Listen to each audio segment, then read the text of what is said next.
MDH अब आया असली स्वाद। अब आया स्वाद। जब स्वाद के पड़े हो लाले तो MDH का चंकी चाट मसाला डालें। MDH का चंकी चाट मसाला। MDH अब आया असली स्वाद। अब आया स्वाद। जब MDH नमस्कार, बहुत स्वागत है आपका। आपके साथ मैं हूं मृदुल शर्मा और आप देख रहे हैं देश का नंबर 1 न्यूज शो ये भारत की बात है। होगी देश की हर बात, दिखाएंगे आप देश और दुनिया की तमाम बड़ी खबरें। आइए जानते हैं खबरों में आपके लिए क्या है खास। आज आपको दिखाएंगे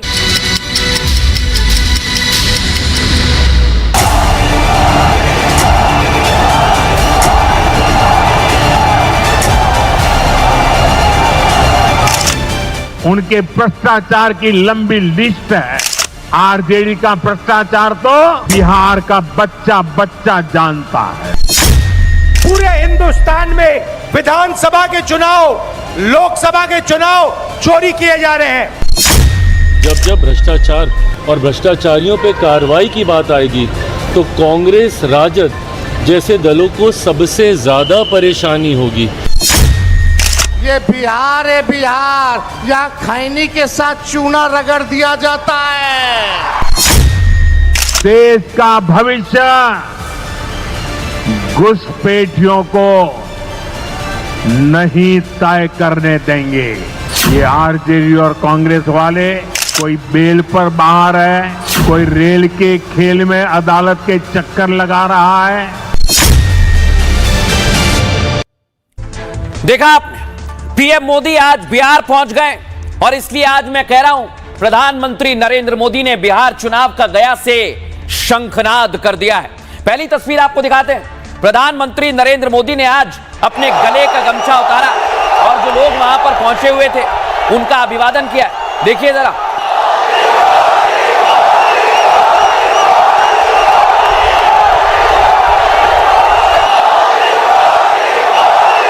प्रधानमंत्री नरेंद्र मोदी ने अपने गले से गमछा निकाला और हाथ हिलाकर लोगों का अभिवादन किया। अब मैं आपको बताता हूं, आज बेगूसराय पहुंचे थे और ये जो आप देख रहे हैं पुल, यहां पर प्रधानमंत्री नरेंद्र मोदी नीतीश कुमार के साथ थे। ये बेगूसराय बिहार में लोगों को सौगात दी है और यहां से ही कहा जा रहा है कि चुनावी शंखनाद हो गया है और एनडीए पूरी तरह से चुनावी मैदान में आ गई है। ब्रिज का उद्घाटन किया गया है। ये गंगा नदी पर बना 6 लेन ओंटा सिमरिया ब्रिज है जिसको आज प्रधानमंत्री नरेंद्र मोदी ने जनता को समर्पित कर दिया है।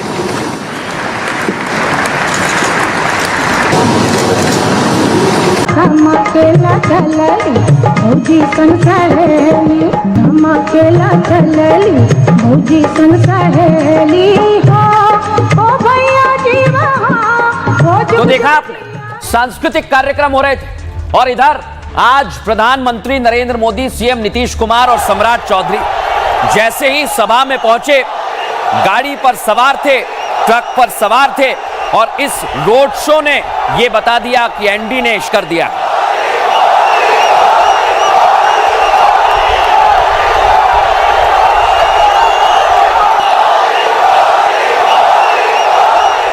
अब मैं आपको बताता हूं, जैसे जैसे ये ट्रक आगे बढ़ रहा था वैसे वैसे लोग मोदी मोदी के नारे लगा रहे थे।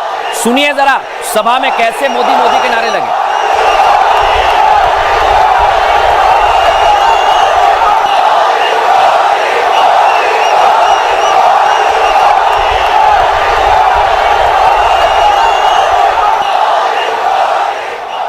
तो यहां से शंखनाद हुआ है और इधर जनता को विकास परियोजनाओं की सौगात मिली है। लेकिन यह सौगात जैसे ही पीएम मोदी ने दी है, बिहार में चुनावी सरगर्मियां तेज हो गई हैं और गया से पीएम ने क्या संदेश दिया है, रिपोर्ट आपको दिखाता हूं।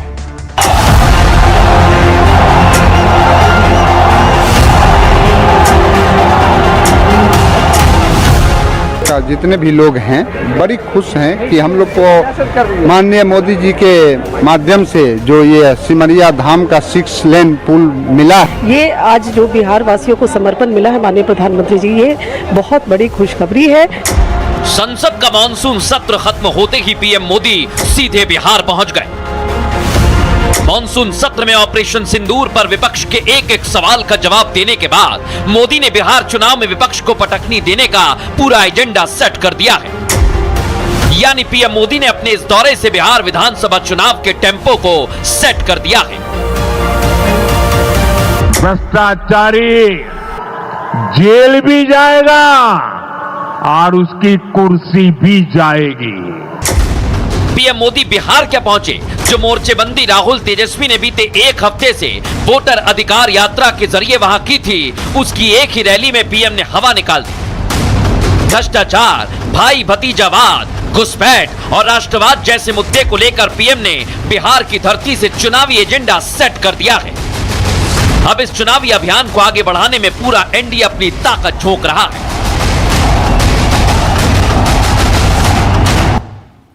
अब मैं आपको बताता हूं आज प्रधानमंत्री नरेंद्र मोदी ने कैसे एजेंडा सेट किया और क्या क्या कहा। आइए आपको बताते हैं। संसद का मॉनसून सत्र जैसे ही खत्म हुआ, उसके बाद पीएम मोदी अपनी पहली यात्रा पर बिहार पहुंचे और दिल्ली से पीएम मोदी सीधे बिहार के गया जी गए। उन्होंने 13 ओंटा सिमरिया पुल का उद्घाटन किया, जो हमने आपको दिखाया। इस दौरान पीएम मोदी ने भ्रष्टाचार करने वालों पर गहरी चोट की। 34 मिनट के भाषण में पीएम मोदी ने पीएमसीएम हटाने वाले विधेयक का जिक्र किया और गयाजी से लालू प्रसाद यादव और उनकी फैमिली पर जमकर निशाना साधा। पीएम ने कहा, जिसने पाप किया वो अपने पाप को छिपाता है, लेकिन खुद तो जानते हैं कि उन्होंने क्या किया है। मोदी ने निशाना साधते हुए कहा कि कोई बेल पर बाहर है, कोई रेल के खेल में कोर्ट के चक्कर लगा रहा है। ये लोग कानून का विरोध कर रहे हैं। सिर्फ इतना ही नहीं, ये लोग मोदी को भांति भांति की गालियां भी देते हैं। लेकिन अब भ्रष्टाचारी जेल भी जाएगा और उसकी कुर्सी भी जाएगी, क्योंकि 2 दिन पहले ही आपको याद होगा गृह मंत्री अमित शाह ने लोकसभा में 3 बिल पेश किए। ये हमने आपको दिखाया था, जो प्रधानमंत्री, मुख्यमंत्री और मंत्रियों की कुर्सी से जुड़े हुए हैं। अगर ये किसी में भी क्राइम में 30 दिन के लिए अरेस्ट होंगे तो इनकी कुर्सी चली जाएगी। कोई भी हो, क्राइम में सजा का प्रावधान कम से कम 5 साल का होना चाहिए। चाहे वो पीएम हो, सीएम हो, केंद्रीय और राज्यों के मंत्री ही क्यों ना हो, सभी पर एक्शन होगा। ये आज प्रधानमंत्री नरेंद्र मोदी ने साफ कर दिया है और आरजेडी को निशाने पर भी लिया है। सुनिए जरा क्या कहा। जिसने पाप किया होता है वो अपने पाप को दूसरों से छुपाता है, लेकिन खुद को भीतर से जानता है कि क्या खेल खेला है। ये आरजेडी और कांग्रेस वाले कोई बेल पर बाहर है, कोई रेल के खेल में अदालत के चक्कर लगा रहा है, और जो जमानत पे बाहर घूम रहे हैं भी आज इस कानून का विरोध कर रहे हैं। इन्हें लगता है कि अगर जेल चले गए तो इनके सारे सपने चकनाचूर हो जाएंगे। ये लोग मोदी को भांति भांति की गाली दे रहे हैं और इतने बौखलाए हुए हैं कि इस जनहित के कानून का विरोध कर रहे हैं। हमारे राजेंद्र बाबू, बाबा साहब आंबेडकर ने कभी सोचा भी नहीं था, कभी कल्पना भी नहीं की होगी कि सत्ता के भूखे लोग भ्रष्टाचार करेंगे और जेल जाने पर भी कुर्सी से चिपके रहेंगे। लेकिन अब भ्रष्टाचारी जेल भी जाएगा और उसकी कुर्सी भी जाएगी। पीएम मोदी ने आज लालू प्रसाद यादव पर निशाना साधा, उनके परिवार वालों पर जो आरोप है उसका जिक्र किया। चाहे वो लालू हो, तेजस्वी हो या रोहिणी हो या मीसा हो, सब पर कोई ना कोई आरोप लगा है और प्रधानमंत्री ने इस बात का जिक्र भी किया है। लेकिन अब मैं आपको बताता हूं लालू परिवार पर कौन कौन से आरोप लगे हैं और ये कितने गंभीर आरोप हैं। 1990 के दशक में चारा घोटाला हुआ था।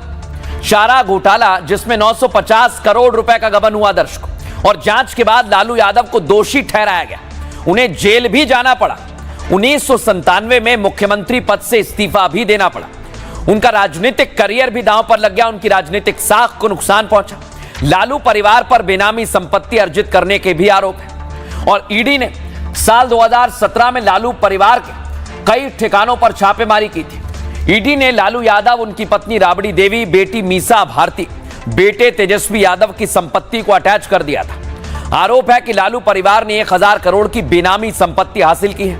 ये संपत्तियां पटना से लेकर गुरुग्राम तक अलग अलग जगह पर है। लालू यादव पर नौकरी देने के बदले जमीन लेने के भी आरोप लगे। भ्रष्टाचार का खेल साल 2004 से 2009 के बीच हुआ, जहां लालू यादव पर रेल मंत्री रहते हुए घोटाले के भी आरोप लगे। लालू ने दरअसल रेलवे में ग्रुप डी की भर्ती में धांधली की। नौकरी देने के बदले उन्होंने लोगों से जमीन ले ली। अब लालू परिवार के 5 सदस्य को इसमें आरोपी बनाया गया, जिसमें लालू यादव है जो आपको दिख रहे हैं, फिर राबड़ी देवी है, फिर तेजस्वी यादव है और मीसा भारती। ईडी ने मामले में चार्जशीट भी दाखिल कर दी और इस मामले को लेकर लगातार एक्शन लिया जा रहा है। इसी का पीएम मोदी ने जिक्र किया है, लेकिन इसे लेकर बिहार में बयानबाजी तेज हो गई है। सुनिए जरा विजय सिन्हा और मृत्युंजय तिवारी क्या कह रहे हैं। पूरे देश में जो नफरत का माहौल खड़ा किया, जिन्होंने उन्माद, फसाद, दंगा कराने का जिनके ऊपर दाग लगा है, वो कांग्रेस पर क्या बात करेंगे। आदरणीय प्रधानमंत्री जी इस बार उनको बिहार में हार दिख रही है, इसलिए सिर्फ कांग्रेस और आरजेडी को निशाने पर लिए हैं। अपनी उपलब्धि बतानी चाहिए और चुनाव के समय ही बिहार याद क्यों आता है। ये जंगल राज के युवराज, सोने के चम्मच लेकर जन्म लेने वाले और अनुकंपा की राजनीति कर परिवारवाद की जमींदारी को जागीर समझने वाले लोग बिहार में वातावरण दूषित कर रहे हैं। वो विकास पर चर्चा नहीं करेंगे क्योंकि विकास में कहीं वो ठहर नहीं रहे हैं। तो स्पष्ट है कि एक विकासवाद को बढ़ावा देता है, दूसरा परिवारवाद को बढ़ावा दे रहा है। और अब मैं आपको एक ऐसी खबर बताने वाला हूं जिससे बिहार में भूचाल आ जाएगा। मैं क्यों कह रहा हूं कि आरजेडी में भगदड़ हो गई है। देख रहे हैं आज की तस्वीर, जहां आरजेडी की विधायक विभा देवी आपको नजर आ रही है। ये पीछे देखिए आप, विभा देवी खड़ी हुई हैं। आरजेडी के 2 विधायक वहां पर मौजूद हैं। एक है विभा देवी जो आपको दिख रही हैं और दूसरे हैं प्रकाश वीर। ये दोनों आरजेडी के और मोदी के साथ मंच साझा कर रहे हैं। देखा आप, यानी मोदी के मंच पर 2 आरजेडी के विधायक। इसका मतलब क्या है? क्या आरजेडी में बड़ी टूट होने वाली है? क्या चुनाव से पहले खेला होने वाला है? आज बिहार के गयाजी में पीएम की रैली थी और इसी दौरान पहली रैली ने ही आरजेडी में सियासी भूचाल ला दिया। पीएम मोदी गयाजी से आरजेडी पर निशाना साध रहे थे और तभी एक दिलचस्प तस्वीर मोदी के मंच से सामने आई। यहां पर पीएम की जनसभा में आरजेडी के 2 विधायक मंच पर मौजूद रहे। इनमें एक विधायक है विभा देवी और दूसरे हैं प्रकाश वीर। खबर यह है कि दोनों आरजेडी विधायकों ने कई दिनों से पार्टी से दूरी बनाई हुई और इस तस्वीर ने बड़े उलटफेर के संकेत दे दिए हैं। आने वाले समय में दोनों विधायक एनडीए में शामिल हो सकते हैं और पीएम के मंच से यह तस्वीर सामने आते ही आरजेडी के खेमे में हड़कंप मच गया। विधायक अगर दूसरे दल जाते हैं तो आरजेडी के लिए यह बड़ा झटका होगा, क्योंकि प्रकाश वीर लंबे समय से आरजेडी के खेमे से राजनीति करते आए हैं और अभी राजौली विधानसभा सीट से आरजेडी के विधायक, जबकि विभा देवी नवादा से आरजेडी के विधायक हैं। और विधायकों की तस्वीर सामने आते ही आरजेडी ने बयान भी दे दिया। आरजेडी ने कह दिया कि दोनों एमएलए को पहले ही अपने कार्यक्रम से दूर रखा गया था, लेकिन इसे लेकर बिहार में खलबली मची हुई है। क्या कुछ कहा जा रहा है वो भी आपको ध्यान से सुनना चाहिए। बांटो और शासन करो की राजनीति रणनीति को लंबे समय तक कांग्रेस ने अपनाने का काम किया। बिहार में जो एक क्षेत्रीय दल है राष्ट्रीय जनता दल, जिसमें जातीयता और सांप्रदायिकता को बढ़ावा देने की बात की जाती है, एमवाई समीकरण का जिक्र किया जाता है, वहीं दूसरी तरफ हमारी सरकार जिसने हमेशा सबका साथ सबका विकास की बात की है। पूरे बिहार में जब तेजस्वी जी और राहुल जी की यात्रा चल रही है, उसके बाद हर लोग ये नहीं कह रहे प्रधानमंत्री जी आ रहे हैं, लोग कह रहे हैं जुमला जी आ रहे हैं। तो ये अपने आप में एक संदेश है। मैं समझता हूँ जाना आना चुनाव नतीजों के बाद भी जारी रखेंगे प्रधानमंत्री जी। 15 साल के उस जंगल राज में जहाँ लोगों ने तबाही देखा है, बर्बादी देखा है आज जिस धरती पर हम सब आए हैं, आज ये गया की धरती, आसपास जहानाबाद और औरंगाबाद को देखिए, यह नरसंहार की धरती के नाम से जानी जाती थी, आज विकास की धरती के नाम से जानी जाती है। देखिए, जो विरोधी हैं उनको तो घूमना काम है, घूमेंगे ही, लेकिन कोई उचित बात के लिए अगर घूमेंगे तब ना। आज प्रधानमंत्री की बात सुने ना कि सीमांचल इलाका में वैसे लोग हैं जिनका यहाँ जन्म नहीं है, जो यहाँ का वोटर होने लायक नहीं है, वोटर में नाम अपना लिखवा दिया है और वो राजनीतिक रूप में प्रेशर देते हैं, जिससे हमारा विकास बाधित होता है। देखा आपने, यहां पर निशाना साधा जा रहा है और उधर आज प्रधानमंत्री नरेंद्र मोदी आम जनता के बीच पहुंचे। देखिए जरा, लोगों का अभिवादन किया। पीएम गाड़ी पर मौजूद थे, बिहार में लोग उन्हें देखने के लिए पहुंचे हुए थे। सुनिए जरा।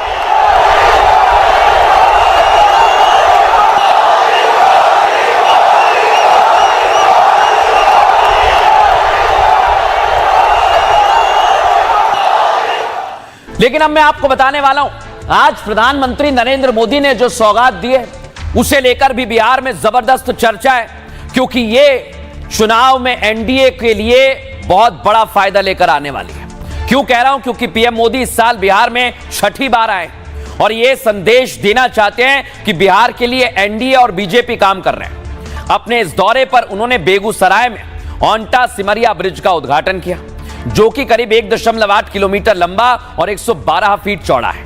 यही है वो ब्रिज। इसे मगध और मिथिलांचल के लोगों के लिए लाइफलाइन माना जा रहा है, क्योंकि ओंटा सिमरिया पुल मगध और मिथिलांचल को जोड़ता है। और बिहार में नवंबर में विधानसभा चुनाव होने वाले हैं। बिहार के लोग सुन लें ध्यान से, उससे पहले यह पुल बिहार की कुल 33 सीटों पर प्रभाव डाल सकता है। इसका सीधा असर कहां होगा? बेगूसराय की 7 सीटों पर, साथ ही मिथिलांचल की दरभंगा, मधुबनी सीटों पर भी असर पड़ेगा।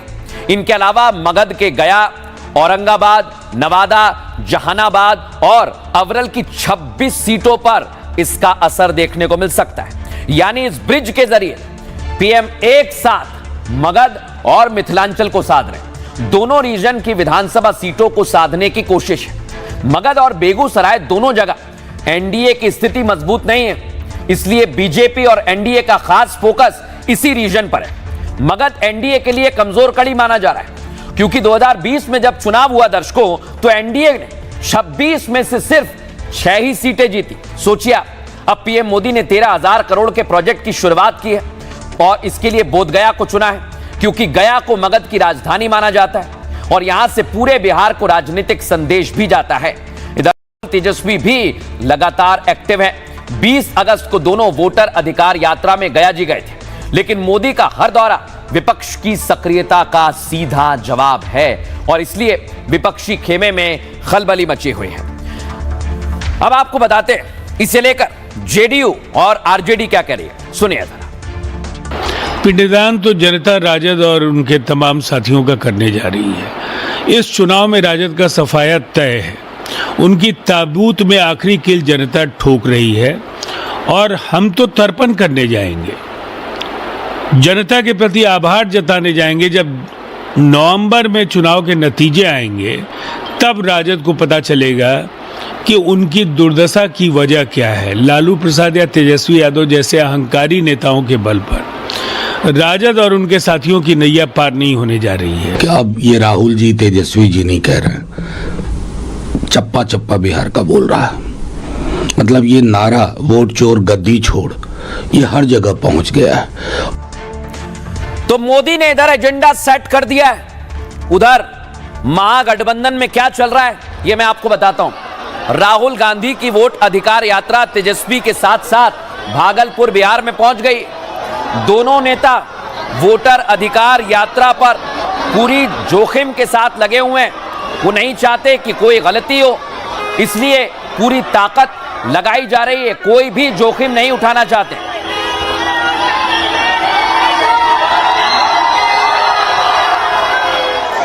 अब मैं आपको बताता हूं, राहुल गांधी मुंगेर पहुंचे थे कल, भयंकर बारिश हो रही थी। राहुल और तेजस्वी ने यहां से आम लोगों को संदेश दिया है और राहुल और तेजस्वी दोनों जबरदस्त चुनाव प्रचार कर रहे हैं। अगली तस्वीर आपको दिखाते हैं, ये आप देखिए। ये तस्वीर बिहार में चर्चा का विषय बन गई है। क्यों? क्योंकि राहुल यहां पर मौलाना से मिले हैं और इसी की चर्चा हो रही है। दिखाइए जरा, ये देखिए, ये हैं मौलाना और राहुल तेजस्वी दोनों मिले हैं। बताया जा रहा है कि राजीव गांधी भी कई साल पहले इनसे मुलाकात करने के लिए पहुंचे थे।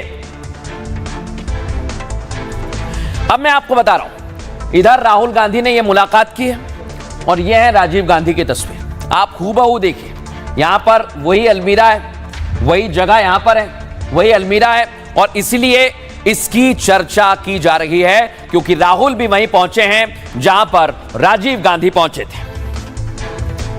अब मैं आपको बताऊंगा, इधर यात्रा चल रही है, राहुल तेजस्वी लगे हुए हैं, सब कुछ सेट हो जाए, लेकिन आज अंबेडकर की मूर्ति का अनावरण था, लेकिन राहुल गांधी यहां पर नहीं पहुंचे। इसकी भी चर्चा बिहार में हो रही है। ये देखिए आप, पूरे फूल लड़ियां लग गई थी, इंतजार था राहुल गांधी का, ये शिला पट्टिका भी लगा दी गई थी, लेकिन राहुल पहुंचे ही नहीं।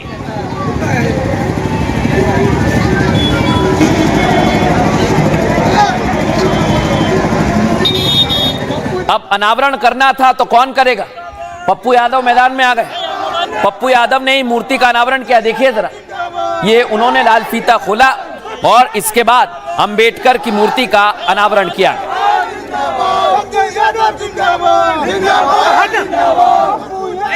अब मैं आपको बताने वाला हूं, बिहार में इस समय पूरी फील्डिंग लग चुकी है और चुनाव से पहले मोदी और राहुल गांधी यानी एनडीए और इंडिया अलायंस आमने सामने है। राहुल गांधी बिहार में वोटर अधिकार यात्रा निकाल रहे हैं। राहुल जोर शोर से वोट चोरी का मुद्दा भी उठा रहे हैं। राहुल ने कुछ साल से चुनाव हो रहे हैं कहा है और पब्लिक का मूड एक होता है लेकिन नतीजा दूसरा निकलता है। सबको लगता था कि चुनाव में कुछ ना कुछ गलत हो रहा है। राहुल कह रहे हैं, मुझे पूरा विश्वास है कि पिछले लोकसभा चुनाव में नतीजों में हेरफेर हुई है। महाराष्ट्र में पहली बार सबूत मिला है। चुनाव आयोग और बीजेपी मिलकर चुनाव चोरी कर रहे हैं। हमारा वोट कम नहीं हुआ, लेकिन जहां वोट बढ़ा वहां बीजेपी की जीत हो गई। मुंबई के एक विधानसभा में दूध का दूध पानी का पानी हो गया। बिहार में भी ऐसा करने की तैयारी है, राहुल आरोप लगा रहे हैं। हर प्रदेश में बीजेपी और चुनाव आयोग मिलकर वोट चोरी कर रहे हैं। इस बार हमारे साथ सबूत है, हमारे हाथ में सबूत है, हम बिहार में एक भी वोट चोरी नहीं होने देंगे। और इधर पीएम मोदी ने आज बिहार के गया में बड़ी रैली की। पीएम मोदी ने यहां पर घुसपैठियों के बहाने विपक्ष को घेरा है। कहा है कि हम जल्द ही डेमोग्राफी मिशन पर काम कर रहे हैं। घुसपैठियों को बिहार के लोगों का रोजगार नहीं छीनने देंगे, उनका अधिकार उस पर डाका नहीं डालने दिया जाएगा। हमने डेमोग्राफी मिशन को शुरू करना तय किया है। मोदी कहते हैं कि अब हम इन घुसपैठियों को अपने देश में नहीं रहने देंगे। इन घुसपैठियों को देश की जमीन पर कब्जा नहीं करने दिया जाएगा। बिहार के सभी लोग देश के अंदर बैठे घुसपैठियों से सावधान रहें। पहचान लीजिए कि कौन कौन पार्टी घुसपैठियों के साथ खड़ी है। कांग्रेस राजद वाले वोट बैंक के लिए कुछ भी कर सकते हैं। पीएम ने कहा कितनी भी नीचे जा सकते हैं, इनसे बिहार को बुरी नजर से बचा कर रखना होगा। बिहार के लोगों के लिए ये समय बहुत अहम है। और पीएम मोदी ने घुसपैठियों को लेकर डेमोग्राफी पर क्या कहा है, ध्यान से सुनिए। बिहार के सीमावर्ती जिलों में तेजी से डेमोग्राफी बदल रही है। इसलिए एनडीए सरकार ने तय किया है कि देश का भविष्य घुसपैठियों को नहीं तय करने देंगे। बिहार के आप सभी लोग देश के भीतर बैठे घुसपैठियों के समर्थकों से भी सावधान रहिए। जान जाइए कौन घुसपैठियों के साथ खड़ा है। कांग्रेस और आरजेडी जैसे दल बिहार के लोगों का हक छीनकर घुसपैठियों को देना चाहते हैं।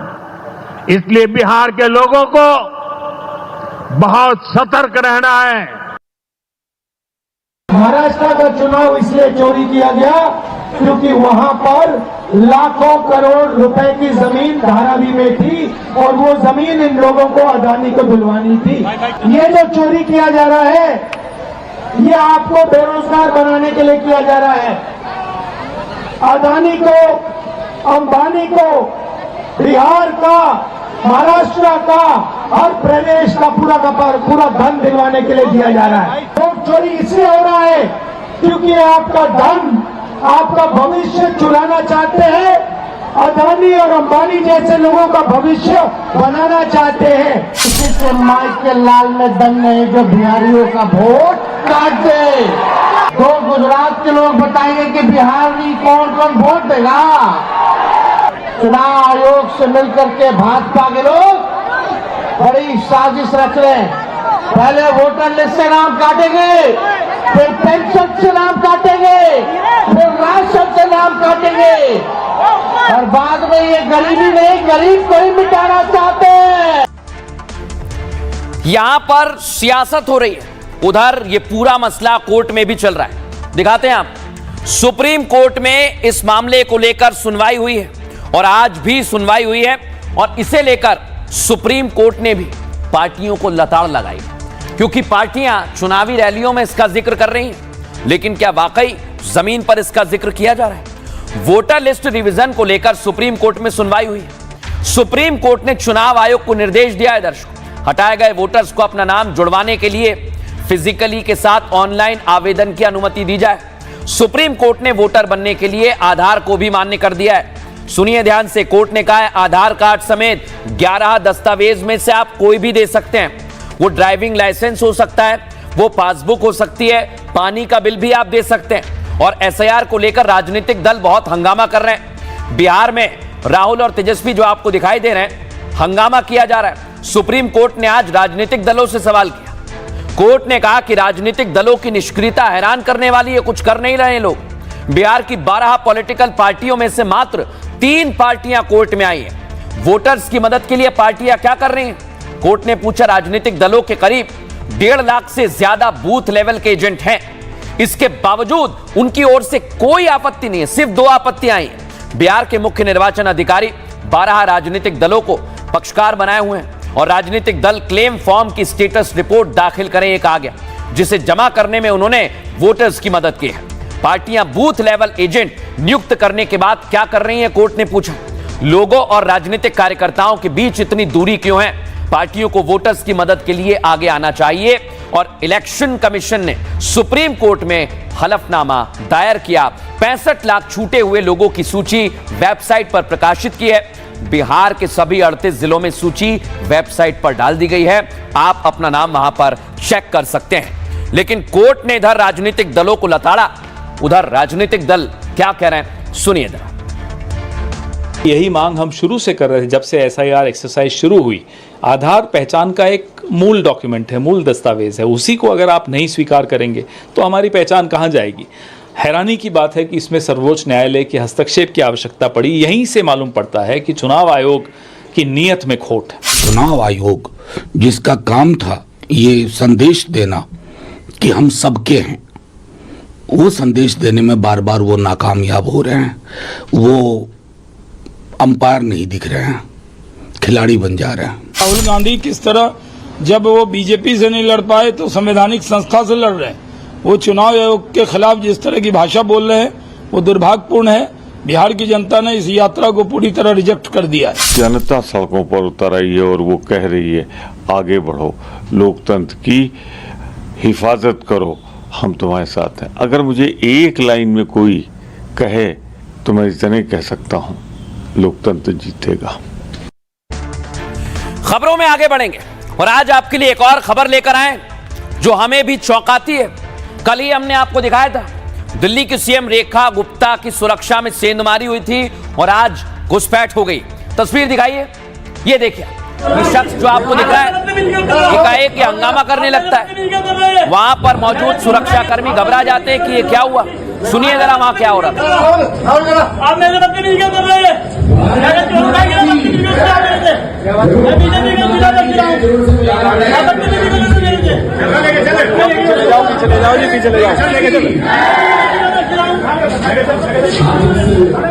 देखा, ये शख्स वहां पर हंगामा कर रहा था, तुरंत पुलिस ने इसे पकड़ लिया और फिर पुलिस इसे अपने साथ ले गई। अब मैं आपको अगली तस्वीर दिखाता हूं, ये आप देखिए, इसे पूरे कार्यक्रम से बाहर करने की कोशिश की गई, लेकिन ये आरोपी फिर भी वहां पर अपनी आवाज बुलंद करता रहा। सुनिए जरा। इतनी बड़ी जनसभा, भारत माता की, आज इस ये देखिए, पुलिस ने इसे तुरंत हटा दिया है और ये तस्वीर चौंकाने वाली इसलिए है क्योंकि ये देखिए आप, अलग अलग जगह पर पुलिस जो घुसपैठ हो रही थी सीएम रेखा गुप्ता की सभा में, उसको लेकर अलर्ट नजर आई है। लेकिन ये खबर क्यों हैरान करने वाली है? क्योंकि कल ही हमने आपको दिखाया था सीएम रेखा गुप्ता की सुरक्षा में सेंधमारी हो गई थी। आरोपी राजेश खिमजी, ये अभी इस समय पुलिस की गिरफ्त में है। इसने सीएम रेखा गुप्ता पर हमला कर दिया था। लेकिन जब आज जांच आगे बढ़ाई गई है, दिखाइए जरा, ये गुजरात का था तो आज पुलिस पहुंच गई राजकोट। दिल्ली पुलिस राजकोट पहुंची और वहां से उसके साथी को गिरफ्तार किया।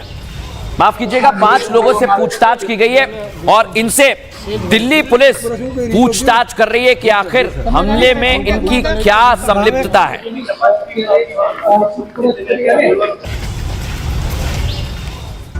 तो अब मैं आपको बताता हूं, सीएम रेखा गुप्ता सुरक्षा में सेंध बार बार लग रही है, इसलिए चिंता का विषय।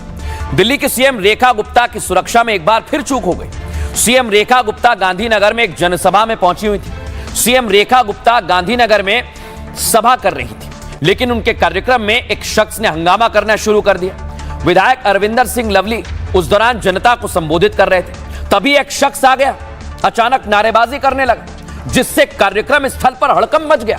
सोचिए आप, सादी वर्दी में कुछ पुलिसकर्मी सुरक्षा बल तैनात थे। तुरंत उस जवान ने उस हंगामा करने वाले शख्स को पकड़ा और हिरासत में लेकर वहां से चले गए। कार्यक्रम में नारे लगाने वाले शख्स की पहचान प्रवीण शर्मा के तौर पर हुई है, जो केबल टीवी का कारोबार करता है और खुद को बीजेपी का कार्यकर्ता बता रहा है। फिलहाल पुलिस प्रवीण शर्मा से पूछताछ कर रही है। 2 दिन पहले ही सीएम रेखा गुप्ता पर हमला कर दिया था। ये दिख रहा है आपको, राजेश खिमजी, ये सीएम आवास पर पहुंचा था और रेखा गुप्ता पर हमला कर देता है। सीएम रेखा गुप्ता को पहले इसने कुछ कागज दिखाए और अचानक चिल्लाने लगा और फिर हमला कर दिया था।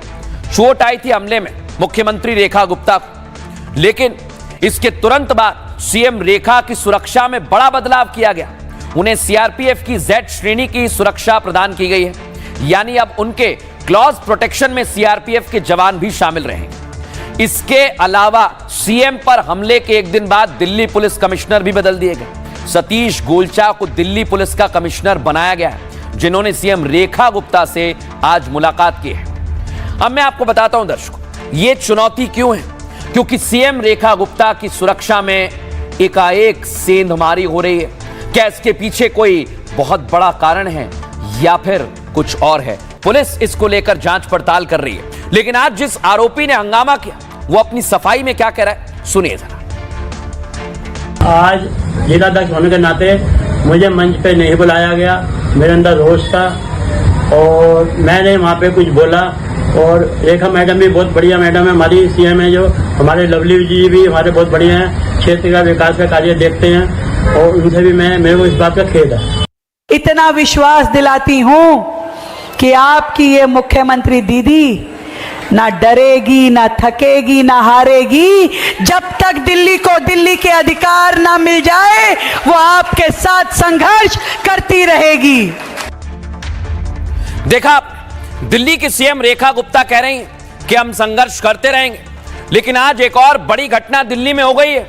संसद भवन में सुरक्षा में चूक सामने आई है दर्शक। यहां भी सेंधमारी की गई है। सोचिए आप, संसद भवन परिसर, ये जो आप परिसर देख रहे हैं, यहीं पर सुरक्षा में सेंधमारी की गई है।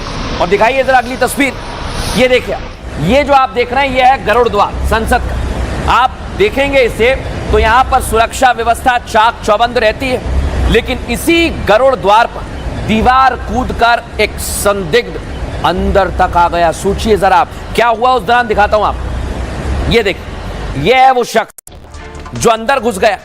गनीमत रही, सुरक्षा बलों ने इसे पकड़ लिया और 16 अगस्त ये 2024 को दीवार फांदकर घुसा था और सीआईएसएफ के जवानों ने इसे पकड़ लिया है। और अब मैं आपको दिखाता हूं अगली तस्वीर। ये देखिए, इसके पहले भी संसद की सुरक्षा में सेंधमारी हुई थी।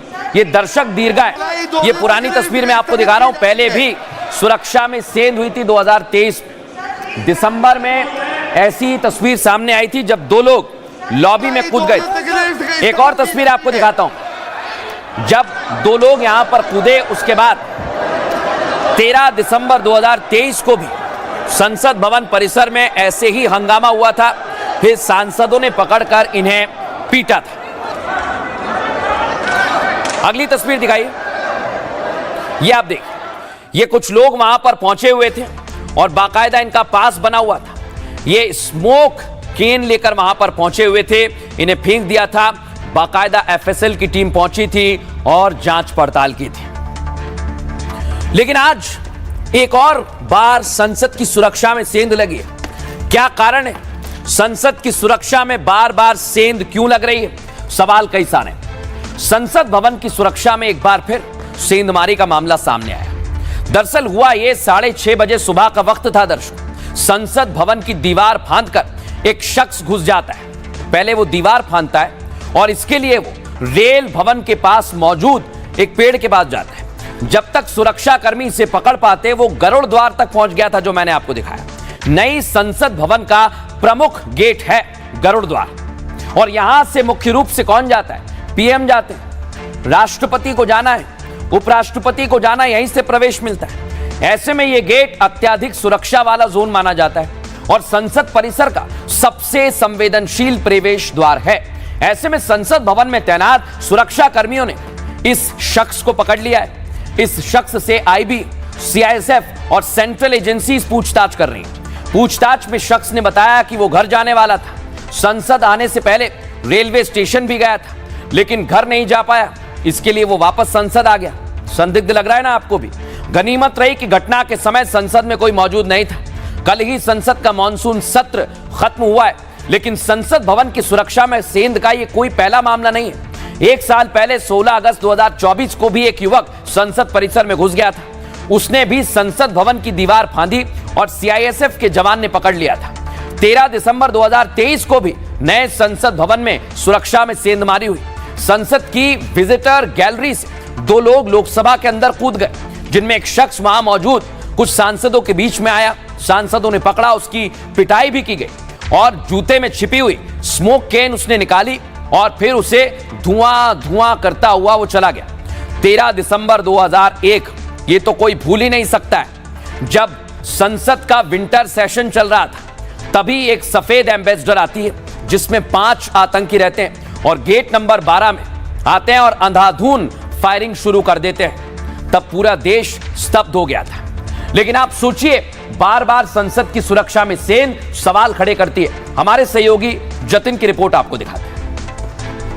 शुक्रवार सुबह तकरीबन 6:30 बजे के आसपास इसी रेल भवन के साथ में ये जो पार्लियामेंट का रास्ता है और ये पेड़ आप देख रहे हैं, इन्हीं पेड़ों में से किसी एक पेड़ के जरिए जो शख्स है वो पार्लियामेंट के अंदर दाखिल हो जाता है। और मैं जब इस बैरिकेड के ठीक यहाँ पर खड़ा हूँ तो आप ये पेड़ देखिए, जो कि पार्लियामेंट के सामने आप वॉच टावर देख रहे हैं और कहीं ना कहीं पार्लियामेंट के अंदर ये पेड़ जो है वो जा रहा है। तो संभवतः इसी तरीके के पेड़ के जरिए जो शख्स है वो पार्लियामेंट के अंदर दाखिल हुआ। ना सिर्फ दाखिल हुआ बल्कि गरुड़ द्वार तक वो शख्स पहुंच गया।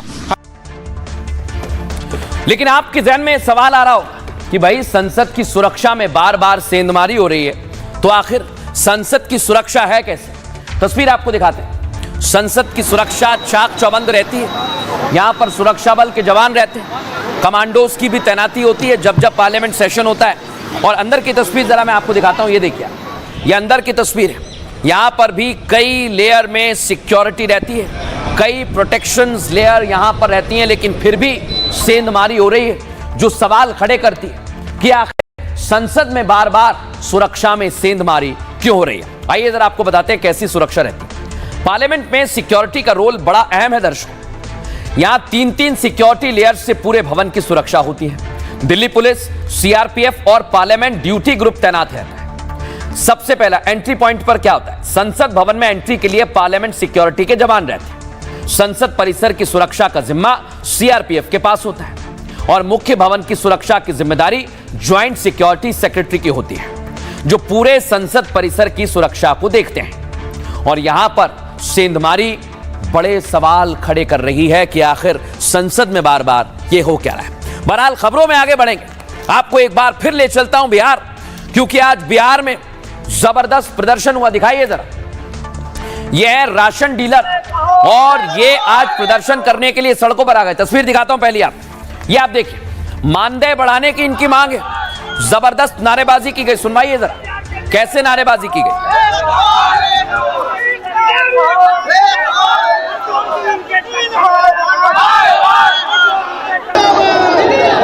और इन्हें रोकने के लिए जब ये आगे बढ़ रहे थे तो पुलिस ने देखे बैरिकेडिंग कर दी। और ये बैरिकेडिंग सवाल खड़े करती है कि आखिर क्या बड़ी संख्या में इनको प्रदर्शन के लिए भेजा गया था। यहां देखिए आप जरा कैसे प्रदर्शनकारियों को हटाया जा रहा है। पुलिस की टीम यहां पर मौजूद है। अगली तस्वीर दिखाइए, ये आप देखिए वाटर कैनन का इस्तेमाल किया जा रहा है। फुल फ्रेम दिखाइए जरा इसे, कैसे यहां पर जबरदस्त प्रदर्शन हुआ और पुलिस ने उन्हें रोकने की कोशिश की।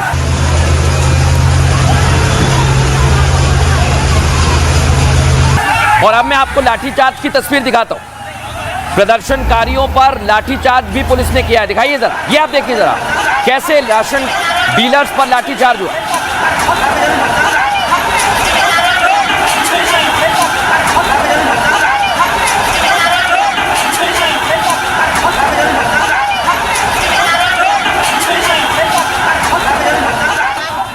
तो यहां पर बड़ी संख्या में प्रदर्शनकारी पहुंच गए। पुलिस ने वाटर कैनन का इस्तेमाल किया, लाठीचार्ज किया और उसके बाद कई सारे प्रदर्शनकारियों को गिरफ्तार किया गया। लेकिन आखिर ये लोग क्यों यहां पर पहुंचे हुए थे, इन लोगों की मांग क्या है और ये सरकार से क्या चाहते हैं, इसे लेकर अभी भी पूरी तस्वीर साफ नहीं हो पाई। लेकिन अब बिहार में पुलिस ने लाठीचार्ज किया और क्या तस्वीर देखने को मिली, आइए जरा बताते हैं। बिहार में पटना में राशन डीलर्स ने विरोध प्रदर्शन किया। फेयर प्राइस डीलर एसोसिएशन के बैनर तले यह प्रदर्शन हुआ। प्रदर्शनकारी पटना सीएम हाउस का घेराव करने जा रहे थे और पुलिस ने प्रदर्शनकारियों को डाक बंगला चौराहे पर ही रोक दिया। प्रदर्शनकारियों ने पुलिस बैरिकेडिंग तोड़ने की कोशिश की। इस दौरान पुलिस और प्रदर्शनकारियों के बीच झड़प हो गई। प्रदर्शनकारियों को खदेड़ने के लिए पुलिस ने लाठीचार्ज किया। प्रदर्शनकारियों पर वाटर कैनन की पानी की बौछार भी की गई और पश्चिमी चंपारण से पदयात्रा कर ये प्रदर्शनकारी पहुंचे हुए थे। इस दौरान उन्होंने करीब 300 किलोमीटर की पदयात्रा की। प्रदर्शनकारियों की मांग है मानदेय और कमीशन बढ़ाया जाए। सिर्फ इतना ही नहीं, राशन डीलर्स की 30,000 रुपए की मानसिक मानदेय की मांग है। राशन डीलर राज्य कर्मचारी का दर्जा भी मांग रहे थे और कमीशन बढ़ाने और बकाये कमीशन के भुगतान की मांग कर रहे थे। अभी राशन डीलर्स को 90 पैसे प्रति क्विंटल का कमीशन दिया जाता है। इस लाठीचार्ज के बाद कैसे प्रदर्शनकारियों ने हमला बोला है वो भी जरा सुनिए। हम लोग का एक ही मांग है कि हम लोग को सरकारी सेवा घोषित करें। हम लोग का मानदेय कम से कम 30,000 होना चाहिए, तो कमीशन से काम नहीं चलेगा। हम लोग जन वितरण प्रणाली भी करता है और हम लोग पूर्वी चंपारण से पैदल महात्मा गांधी मैदान पे माला। मांग क्या आप लोग का? हम लोग का है कि मानदेय जो 30,000 रुपया है वो दीजिए, कमीशन हम लोग नहीं चाहिए। लाठीचार्ज हुआ आप लोगों पर? नहीं, थप्पड़ से मारा गया, पुलिस ने लाठीचार्ज किया। लाठीचार्ज शांतिपूर्ण तरीके से सात मूर्ति में माल्यार्पण करके बाद हम लोग अपना पद यात्रा को समाप्त करेंगे। जो भी जुलूस थी, जो भी इनके मांग करने का तरीका था, काफ़ी विध्वंसक था। कहीं भी ये नहीं लग रहा था कि इनके द्वारा कोई शांति बढ़ती जा रही है, शांति का कुछ इन्होंने काम की जा रही है। हर एक जगह इन्होंने काफ़ी विध्वंसक तरीके से, उग्र तरीके से कर रहे थे। निश्चित रूप से यदि कोई मांग उनको मांगनी है, पूरी करवानी है तो उनकी प्रक्रिया उसी तहत में होगा। लेकिन इस तरह से इनके द्वारा किया गया कार्य कतई स्वीकार नहीं है और पब्लिक को इनके द्वारा डिस्टर्ब नहीं किया जा सकता है। अगर आवश्यक रूप से डिस्टर्ब करने का प्रयास करेंगे तो उस पर कार्रवाई की जाएगी। अब खबरों में आगे बढ़ेंगे और आज आपके लिए एक और खबर लेकर आया हूं। कुत्तों को लेकर पूरे देश भर में बहस हो रही है। कोई डॉग लवर है तो कोई हेटर है, लेकिन आज सुप्रीम फैसला आया है। तस्वीर आपको दिखाते हैं पहले, क्योंकि डॉग बाइट के मामले सामने आए। देखिए आप, कहीं बच्चों पर हमला कर दिया जाता है, कहीं सड़क चलते बच्चों पर कुत्ते टूट पड़ते हैं और इसे लेकर काफी चिंता जाहिर की गई और इसे ही लेकर सुप्रीम कोर्ट में सुनवाई हुई। लेकिन आज सुप्रीम फैसला डॉग हेटर्स और लवर्स के लिए, दोनों के लिए आया है।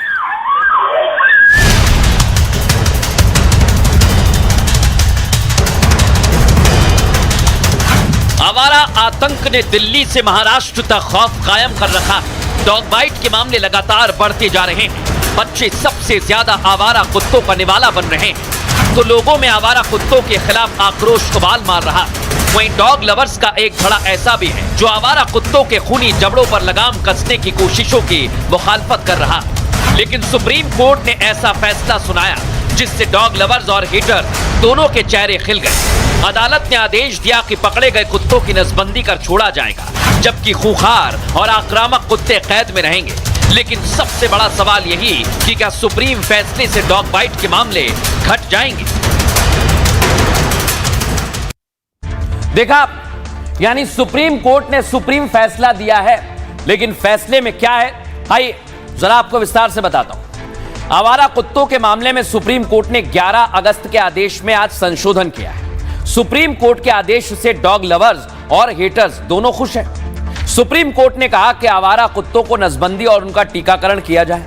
प्रक्रिया पूरी होने के बाद जो शेल्टर है उसके गेट खोल दिया जाए, यानी उन्हें छोड़ दिया जाए, लेकिन रेबीज से संक्रमित और आक्रामक कुत्तों को नहीं छोड़ा जाएगा। अब कुत्तों को सड़क पर खाने खिलाने की अनुमति नहीं है।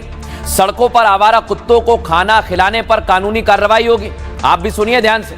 एमसीडी को नगरपालिका वार्डों में भोजन क्षेत्र बनाना चाहिए। खुलेआम कुत्तों को खाना खिलाने की वजह से कई घटनाएं हुई हैं। किसी लोक सेवक को अपना काम करने से रोकना भी अपराध है। कोर्ट ने कहा सरकारी काम करने से रोकने वाले पर मुकदमा भी चलेगा और पशु प्रेमी कुत्तों को गोद लेने के लिए एमसीडी में आवेदन करें, बाकायदा गोद लें। आवारा कुत्तों को लेकर हेल्पलाइन नंबर एमसीडी जारी करेगी और अदालत ने इस मामले में सभी राज्यों को शामिल कर लिया है। अब आपको बताते हैं इस पूरे मामले पर वकीलों का क्या कहना है, सुनिए जरा। जजमेंट में सुप्रीम कोर्ट ने आज जो है पुरानी 11 अगस्त की जजमेंट के पैरा 11 के 3 और 4 जो सेक्शन था उसको उन्होंने अबेंस में डाल दिया, यानी कि उसको उन्होंने होल्ड पर डाल दिया।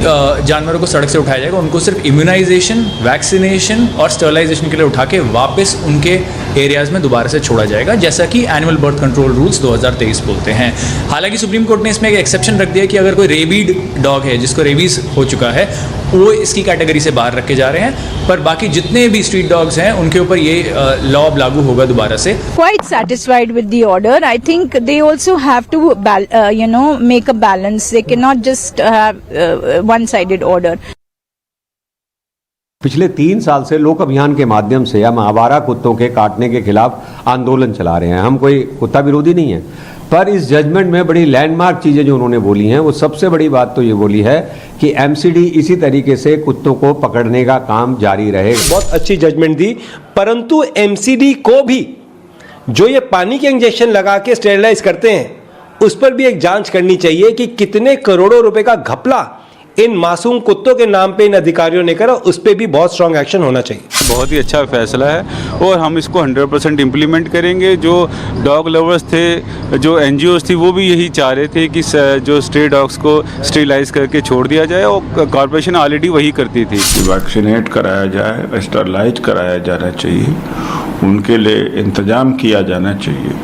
तो कुदरत की बात है और कुदरत के संतुलन को सत्यानाश नहीं करना चाहिए। इनके खिलाफ कोई क्रूएलिटी या क्रूरता नहीं हो पाएगी। खबरों में आगे बढ़ेंगे और बाढ़ ने अभी भी कई इलाकों में अपनी दहशत को बरकरार रखा है। बाढ़ से हाहाकार मचा हुआ है। तस्वीर आपको दिखाता हूं अलग अलग शहरों की, आपको लेकर चलता हूं। सबसे पहले जूनागढ़ गुजरात, बारिश की वजह से देखिए आप क्या हालात बन गए और यहां पर पूरा का पूरा घर पानी में समा गया। देखिए जरा, भयंकर बारिश हो रही है जूनागढ़ में। आप देखिए जरा, ये पानी का फ्लो इतना तेज था कि जैसे जैसे ये बढ़ता है वैसे वैसे ये कई लोगों को अपनी जद में लेता जाता है और पूरा का पूरा घर इस बाढ़ में बह जाता है।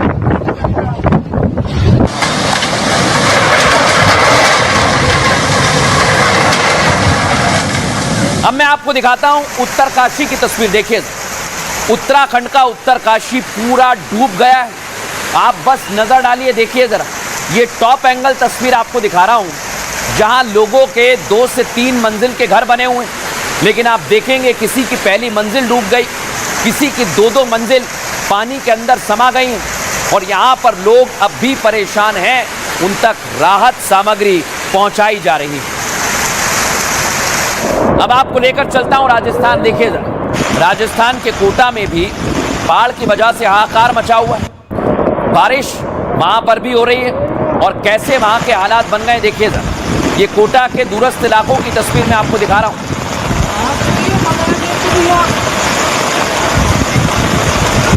ये आप देखिए, घर के घर डूब गए हैं और यहां पर भी हालात काफी खराब हो गए। अब मैं आपको राजस्थान के जोधपुर की तस्वीर दिखाता हूं। देख रहे हैं आप, जोधपुर में भी भयंकर पानी ही पानी नजर आ रहा है और यहां पर भी बाढ़ ने, बारिश ने लोगों को परेशानी में डाल दिया है।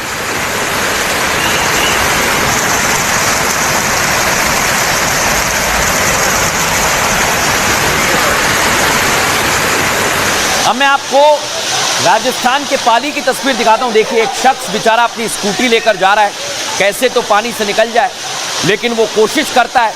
पानी का बहाव भी उतनी ही तेजी से आता है और उसको बहा कर ले जाता है। देखिए जरा, कोशिश करता है वो गाड़ी खड़ी करने की, लेकिन आगे नहीं बढ़ पाता।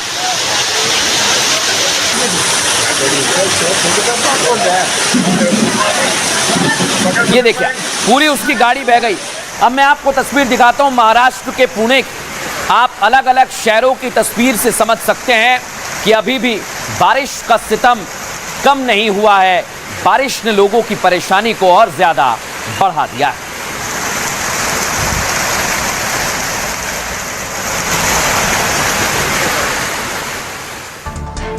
अब खबरों में आगे बढ़ेंगे और आज एक काम की खबर आपके लिए लेकर आया हूं। Google map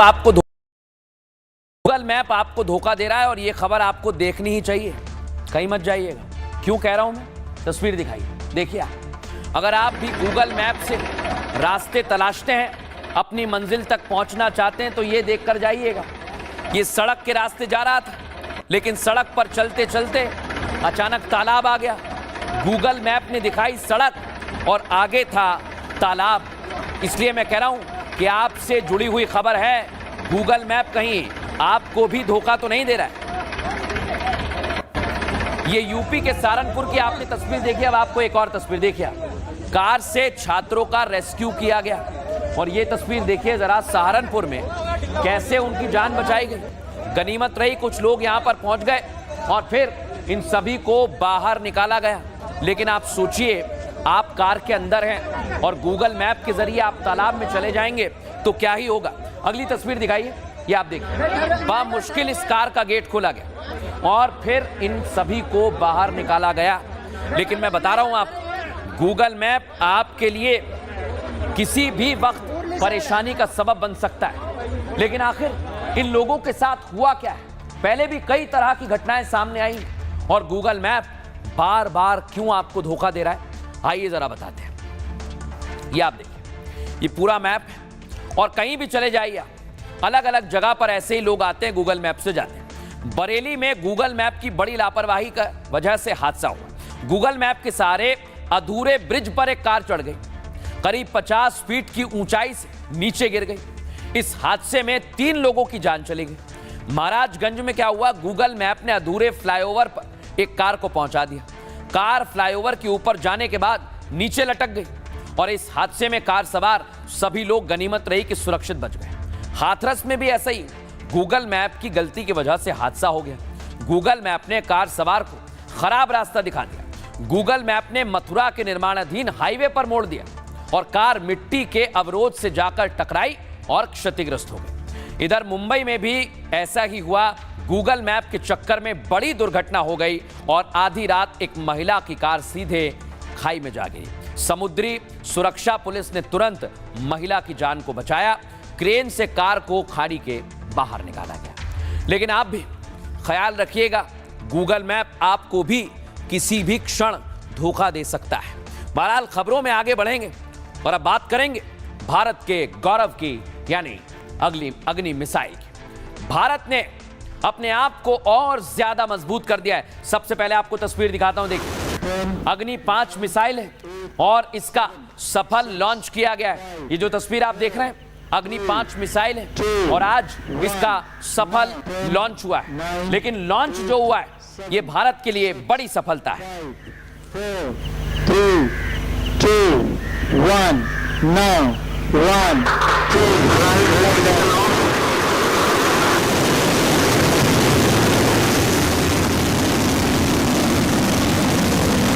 10, 9, 8, 7, 6, 5। अब मैं आपको दिखाता हूं इसमें खास क्या है।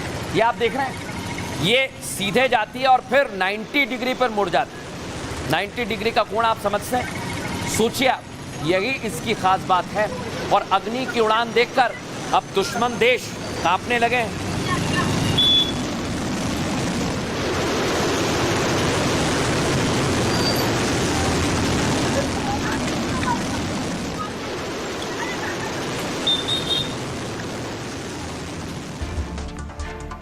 अब मैं आपको बताता हूं, ये देख रहे हैं आप, अग्नि मिसाइल। भारत ने अग्नि 5 मिसाइल का सफल परीक्षण किया है। मिशन दिव्यास्त्र के तहत अग्नि 5 का परीक्षण किया गया। अग्नि 5 ने उड़ान के बीच 90 डिग्री का शार्प टर्न लिया। भारत की मिसाइल तकनीक में यह क्रांतिकारी कदम माना जा रहा है।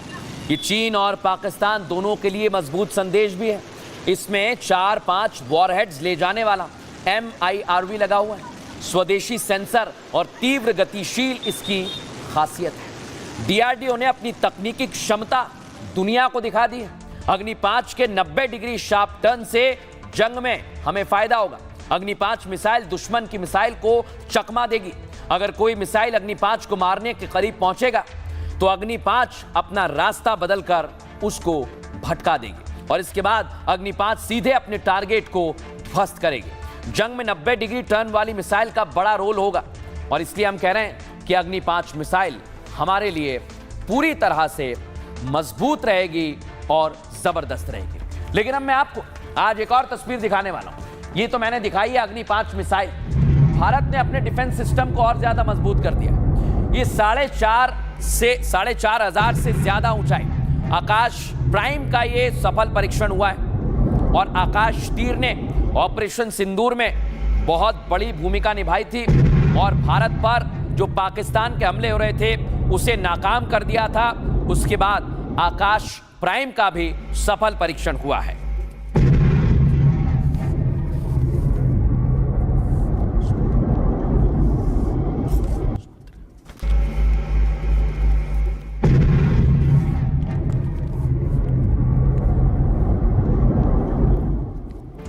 देखा, यानी भारत पूरी तरह से तैयार है। अग्नि 5 मिसाइल हो या फिर आकाश प्राइम, दुश्मन को संदेश साफ है, ऑपरेशन सिंदूर जारी है। सुनिए सर। ऑपरेशन सिंदूर ने भारत की रक्षा नीति की नई लकीर खींच दी है।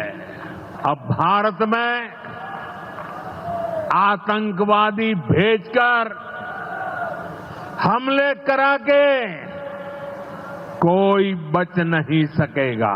आतंकवादी चाहे पाताल में क्यों न छिप जाए, भारत की मिसाइलें उन्हें दफन करके रहेगी।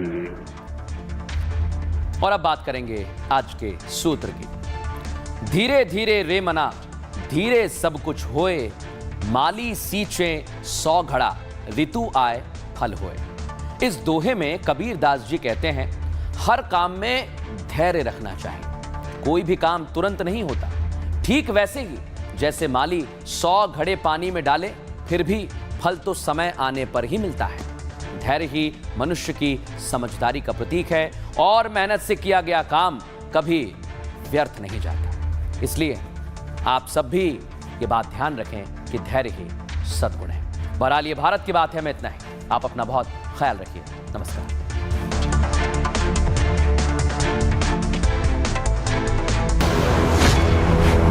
अब आया असली स्वाद। अब आया स्वाद। जब स्वाद के पड़े हो लाले तो MDH का चंकी चाट मसाला डालें। MDH का चंकी चाट मसाला। MDH। अब आया असली स्वाद। अब आया स्वाद। जब